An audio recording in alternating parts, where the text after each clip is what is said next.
পাপের জন্য অনুতপ্ত হয়ে তাকে প্রভু বলে স্বীকার করুন, বিশ্বাস করুন। তার রাজ্যে তিনি আপনাকে স্বাগত জানাবার জন্য দুহাত বাড়িয়ে অপেক্ষা করছেন। এই জন্য জিহিজকেল 18 অধ্যায় 21 থেকে 23 পদে প্রভু কি বলেন জানেন? দুষ্ট লোক যদি তার কৃত সমস্ত পাপ থেকে ফেরে ও আমার বিধি সকল পালন করে এবং ন্যায় ও ধর্মাচরণ করে, তবে সে অবশ্য বাঁচবে, সে মরবে না। পূর্বকৃত কোন অধর্ম তার বলে স্মরণে আনা যাবে না। সে যে ধর্মাচরণ করেছে তাতে বাঁচবে। তারপর তিনি কি বলছেন? দুষ্ট লোকের মরণে কি আমার কিছু সন্তোষ আছে? দুষ্ট লোক তার পাপের শাস্তি পেয়ে মরে, আর তাই থেকে আমি আনন্দ পাই, এমন চিন্তা করো না। আমি তেমন ঈশ্বর নই, কিন্তু আমি কাতে আনন্দ পাই? সে তার কুপথ থেকে ফিরে বাঁচে, এতে আমি আনন্দ পাই। প্রভু আমাদেরকে আশীর্বাদ করুন। আমাদের সেই পাপপূর্ণ জীবন, যাদের কথা এখানে প্রভু বলেছেন, সেই সমস্ত করগ্রাহী এবং বেশ্যাদের, যারা পরে অনুতপ্ত হয়েছিল ও ফিরে এসেছিল। আমাদেরও সেই পাপপূর্ণ জীবনের অতীতে অনেক পাপের কথা আমরা যদি চিন্তা করতে পারি, দীর্ঘকাল করেছি বলেও চিন্তা করতে পারি, কিন্তু এখন এই দিন, এই মুহূর্তে প্রভু আমাদেরকে সুযোগ দিয়েছেন তা থেকে উদ্ধার পাওয়া। এই কারণে আমরা প্রথম করিন্থীয় 6 অধ্যায় দেখি, পৌল প্রথমে অনেক পাপের একটা লিস্ট দিয়েছে, কত ধরনের পাপ এই করিন্থীয় মণ্ডলী বিশ্বাসে এর আগে করেছিল। কিন্তু তারপর তাদের প্রতি কি ঘটেছে? 6 অধ্যায় 11 পদে, আর তোমরা কেউ কেউ সেই প্রকার লোক ছিলে, সেই প্রকার লোক ছিল ওই ধরনের বিভিন্ন পাপে পাপী ছিলে, কিন্তু তোমরা প্রভু যীশু খ্রিস্টের নামে ও আমাদের ঈশ্বরের আত্মায় নিজেদের ধৌত করেছো, পবিত্রীকৃত হয়েছো, ঈশ্বরের দৃষ্টিতে ধার্মিক গণিত হয়েছে। তো আশীর্বাদ করুন, আজ যেন এই আশীর্বাদ লাভের দিন আমাদের জীবনে হয়। আসলে এবারে দ্বিতীয় দলের লোককে দেখি। দ্বিতীয় দলের লোক মানে সে দ্বিতীয় পুত্র, যে ধাক্কা খেতে প্রথমে যাওয়ার কথা বলেছিল বা প্রতিশ্রুতি দিয়েছিল, কিন্তু শেষ পর্যন্ত যায়নি, কাজ করেনি, পিতার আদেশে অবাধ্য হয়েছিল। তার কথা এখানে আমরা কি দেখতে পাচ্ছি? তাদের সম্বন্ধে তিনি কি বলছেন?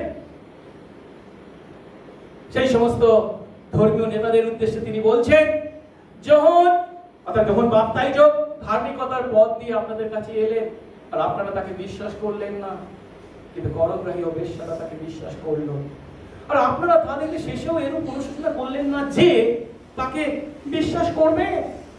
অর্থাৎ আমরা কি করব তা বলার থেকে আজ আমরা কি করছি বা করি, এটা হচ্ছে বেশি গুরুত্বপূর্ণ।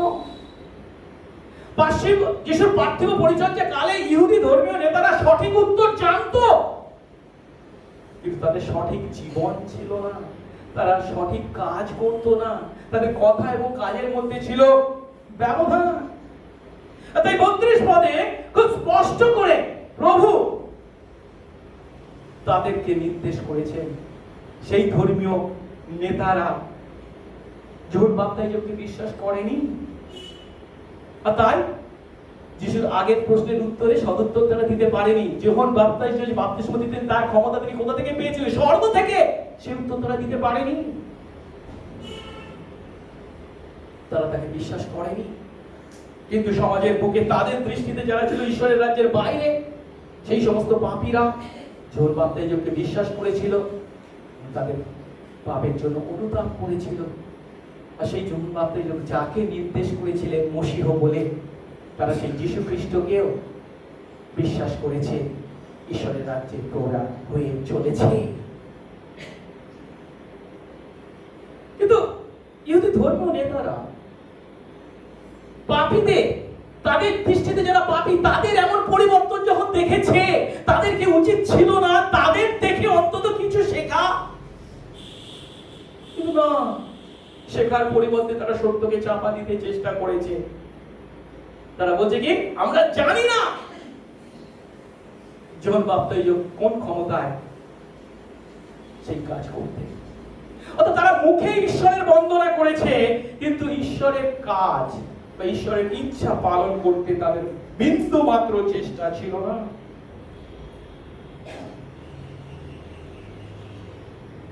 মুখে ঈশ্বর বন্দনা করে কোনো লাভ নেই যদি হৃদয়ে তার জন্য বন্দনা আমাদের থাকে। আর তাই যিশু কি বলেছিলেন জানেন?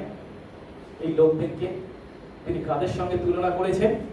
এই লোকেরা ওষ্ঠা ধরে আমার সমাদর করে, ঠোঁট দিয়ে মুখ দিয়ে কেবল আমার সমাদর করে, কিন্তু এদের অন্তঃকরণ, এদের হৃদয় আমার থেকে দূরে থাকে। আর তাই তিনি তার শিষ্যদেরকে তথা বিশ্বাসী আজ আমাদেরকে তাদের সেই কপটতা, সেই ধর্মীয় নেতাদের কপটতা থেকে দূরে থাকতে বলেছেন। আর কয়েক অধ্যায় এগিয়ে যাই যদি, 23 অধ্যায় 1 থেকে 3 পদ দেখি, সেখানে তিনি কি বলছেন? তখন যিশু লোকদের ও নিজের শিষ্যদের বললেন, অধ্যাপক ও ফরিসীরা মসির আসনে বসে। মসির আসনে বসার জন্য ঈশ্বরের শাস্ত্রের ব্যাখ্যা তোমাদেরকে দেয়। যখন সঠিক শিক্ষা তারা তোমাদেরকে দেয়, অতএব তারা তোমাদের যা কিছু বলে, মানে সঠিক শিক্ষা যখন দেয়, তা পালন করো, মেনো, কিন্তু তাদের কাজের মতো কাজ করো না। তারা যে কাজ করে সেই কাজ করো না। কেন? কারণ তারা বলে কিন্তু করে না।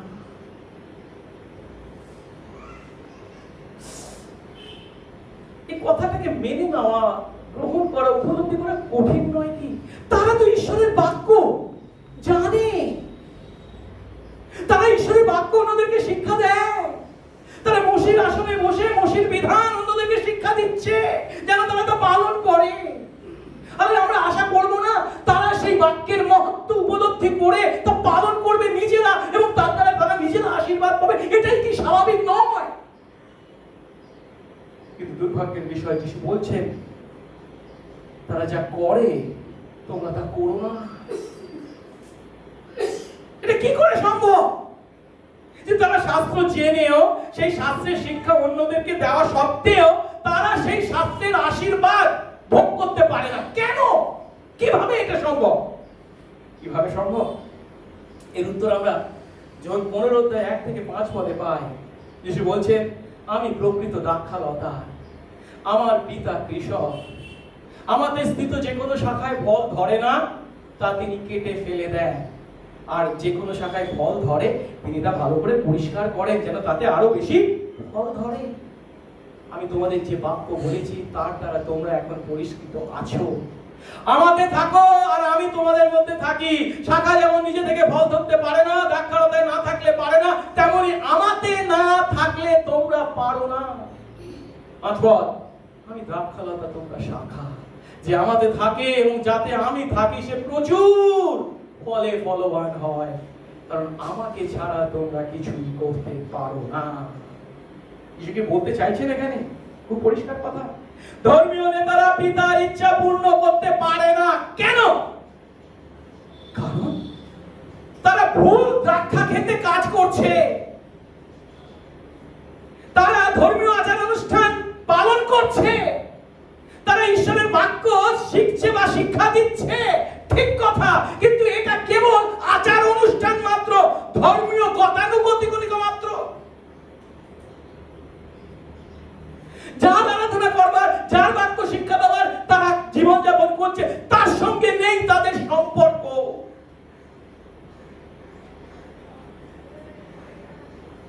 প্রকৃত দ্রাক্ষালতা তথা যিশুর সঙ্গে যদি আমরা সংযুক্ত না থাকি, আমরা কখনো ফল ধরতে পারি না। এর অর্থ কি? দ্রাক্ষা খেতে না থেকেও বিভিন্ন ধর্মীয় আচার অনুষ্ঠান পালন করা সম্ভব। আজ আমরা এখানে মিলিত হয়েছি, খুব ভালো কথা। কিসের জন্য মিলিত হয়েছি? ঈশ্বর আরাধনার জন্য মিলিত হয়েছি, খুব ভালো কথা। কিন্তু সেই ঈশ্বরের সঙ্গে আমার কোনো সম্পর্ক নেই। এসেছি কেবল ধর্মীয় আচার অনুষ্ঠান পালন করতে, গতানুগতিক নিয়ম পালন করতে। প্রভু বলছেন তাতে কোনো লাভ নেই। আমরা কখনো ফল ধারণ করতে পারবো না। এই কারণে মতি 7 অধ্যায় যিশু খুব কড়া ভাষায় বলেছেন, শেষ বিচারের দিন অনেকে বলবে, প্রভু প্রভু আমরা কি তোমার নামে এই করিনি, ওই করিনি, সেই করিনি। এরা মণ্ডলীর বাইরের লোকের কথা, এমন নয়, মণ্ডলীর ভিতরের লোক।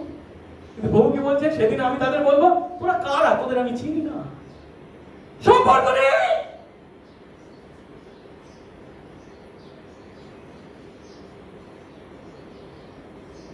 তবুও প্রভু বলছেন, তোমাদের দৃষ্টিতে সমাজের বুকে যারা পাপী বলে পরিগণিত, তারা যখন পরিবর্তিত হয়ে ঈশ্বরের রাজ্যে প্রবেশ করছে, তা দেখে তোমরা পরিবর্তিত হতে পারতে, কিন্তু দুঃখের বিষয় তোমরা বিশ্বাস করলে না, পরিবর্তিত হলে না, অনুশোচনা করনি।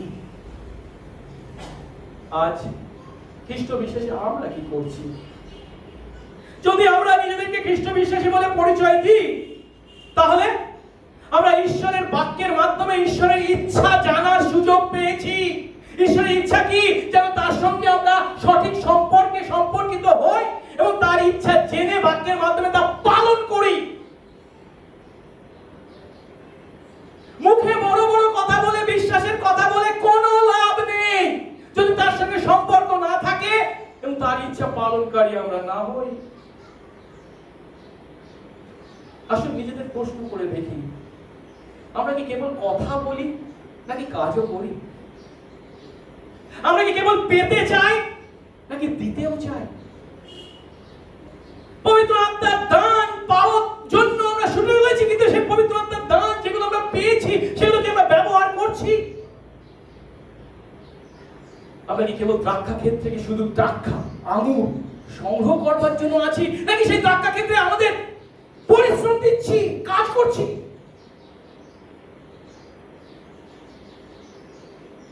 যাকব 1:2 আমরা যেন কেবল বাক্যের শ্রোতা মাত্র না হই, আমরা যেন বাক্যের কার্যকারী হই। আপনারা তো বলবেন, 1 ঘন্টা ধরে আপনার সেই লম্বা প্রচার আমি শুনেছি, অনেক পুণ্য অর্জন করেছে। না, কোনো পুণ্য হবে না তাতে। এই বাক্য যদি আপনার হৃদয়কে স্পর্শ না করে, সেই বাক্য দ্বারা আপনার জীবন যদি পরিবর্তিত না হয়, শুধু শোনা নয়, সেই শোনাকে কাজে যদি রূপান্তরিত না করে, তার সন্তান যদি হই, তার সঙ্গে সংযুক্ত যদি থাকি, ও বলছে কি তোমরা প্রচুর ফলে ফলবান হবে। তাই আসুন একটু আত্মসমীক্ষা করে দেখি। আমি প্র্যাকটিক্যাল কয়েকটা বিষয়ের কথা বলছি। আমাদের যখনই ঈশ্বর আরাধনায় আমরা মিলিত হই, তখন আমরা প্রৈদিক বিশ্বাস সূত্র স্বীকার করি। আমি এক ঈশ্বরে বিশ্বাস করি এবং তার পুত্র যীশু খ্রিস্ট এবং পবিত্র আত্মা, ইত্যাদি ইত্যাদি ইত্যাদি। এই যে বিশ্বাস স্বীকারোক্তিগুলো আমরা করি, এগুলো শুধু কি আমরা আওড়াই, নাকি তার অর্থ উপলব্ধি করে আমি আমার জীবন যাপন করি? সত্যি তিনি একমাত্র ঈশ্বর, আর কোনো ঈশ্বর নেই। পুত্র যীশু খ্রিস্ট, তিনি আমার পাপের পরিত্রাতা, মুক্তিদাতা, কারণ তিনি আমার পাপের প্রায়শ্চিত্ত করেছেন। দ্বিতীয়ত, অনেক সময় আমরা যখন বিভিন্ন মানুষের কাছ থেকে বিভিন্ন প্রার্থনার বিষয়ে শুনি, হ্যাঁ আমি আপনার জন্য প্রার্থনা করব বলে বসি, কিন্তু বাস্তবে কি প্রার্থনা করি সত্যি করে? দ্বিতীয় ছেলে বলেছিল, হ্যাঁ এখনই যাচ্ছি, ইয়েস স্যার, কিন্তু করেনি, যায়নি। আমরা পালক হিসাবেও আমি অনেক সময় এই বিষয়ে খুব সন্তর্পণে চলবার চেষ্টা করি। আমি লোকদেরকে মিথ্যা আশ্বাস দিতে চাই না, আমি সবসময় চিন্তা করে উত্তর দিয়ে থাকি। প্রভু যখন আমাদের মুখ থেকে সেই প্রার্থনা করার আশ্বাস দেন, বের করা, তখন যেন আমরা পালন করি। আমরা প্রভুকে প্রার্থনা করি, প্রভু তুমি আমাদেরকে পরিচালনা দাও সঠিক পথে, লিড আস, গাইড আস। এটা ভালো কথা, তোদের পরিচালনা দিচ্ছে আমার বাক্যের মাধ্যমে, কিন্তু কি তুই তো তোর বিপরীত পথে চলছিস। সময়ে অসময়ে তোমার কথা লোকদের কাছে বলবো বলে প্রতিজ্ঞা করি আমরা, সুসমাচার প্রচারের প্রতিজ্ঞা, কিন্তু বাস্তবে কি তা করছি আমরা? প্রভু দিয়েছেন আমাদেরকে অন্যের সেবা করার মন, সুযোগ। আমরা বলি, হ্যাঁ তোমার সেবার জন্য আমি নিজেকে উৎসর্গ করতে রাজি আছি, বলি, কিন্তু বাস্তবে কি তা আমরা করছি? প্রভু আমাদেরকে আশীর্বাদ করুন। ছোটখাটো বিষয় বলে মনে হলেও এগুলির মাধ্যমে প্রভু আমাদের জীবনের মূল্যায়ন করবেন। আসুন তার দৃষ্টিতে বিশ্বস্ততার পরিচয় রাখি। আমাদের তার সন্তান, তার রাজ্যের প্রজা, সেই প্রজার জীবন যাপন করুন। আসুন প্রার্থনা করি। মঙ্গলময় স্বর্গস্থ পিতা, তোমার ধন্যবাদ করি প্রভু গো। আরেকটিবার প্রভু তোমার দৃষ্টান্তের মাধ্যমে আমরা নিজেদেরকে দেখবার সুযোগ পেলাম প্রভু গো। অনেক সময় আমরাও প্রভু সেই দ্বিতীয় পুত্রের ন্যায় তোমার কাছে ইয়েস লর্ড বলে অনেক কিছুই করবার জন্য প্রতিশ্রুতি তোমাকে দিয়ে থাকি, কিন্তু বাস্তবে তা মিথ্যা প্রতিশ্রুতি ছাড়া আর কিছু নয় প্রভু। তোমার রাজ্যের সন্তান, তোমার প্রজা আমরা কি এমনটি করতে পারি? দয়া করো। আজকের বাক্যের মাধ্যমে সেদিন তুমি সেই সমস্ত ধর্মীয় নেতাদের যে কপটতাকে প্রকাশ করেছিলে, আমরা যদি তাদের ন্যায় এতকাল সেই কপটতার জীবনযাপন করে থাকি, সেই বাক্যের মাধ্যমে তুমি আমাদের হৃদয়ে কথা বলো, আমাদেরকে পরিবর্তিত করো।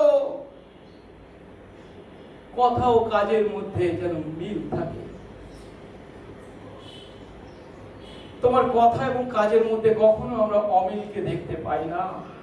তোমার সন্তান আমরা প্রভু গো, যা প্রতিজ্ঞা করি তা যেন অক্ষরে অক্ষরে পূর্ণ করি। তুমি আমাদেরকে শক্তি, সাহস, জ্ঞান, বুদ্ধি যোগাও, সঙ্গে সঙ্গে থাকো। যিশু নামে এই প্রার্থনা চাই, আমেন।